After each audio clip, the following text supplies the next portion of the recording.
Acaba de sortir un llibre que es diu Animals invisibles, dels bons amics Gavi Martínez i Jordi Serrallonga, il·lustrats, molt ben il·lustrats per Jonas Santamans, que explica aquests animals invisibles, que són aquests que són com mites, alguns com l'ocapi, d'altres extingits com el dodo o l'alca gegant, però també surt el llop.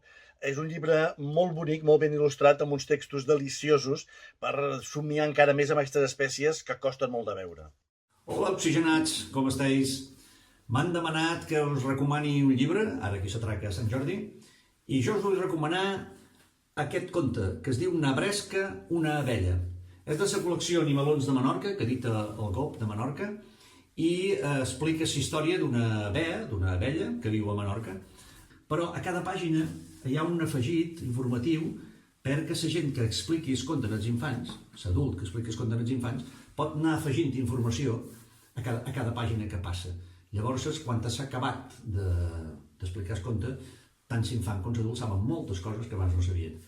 Jo us voldria recomanar aquest llibre, que és L'arbre on va néixer l'home, del Peter Matthiessen.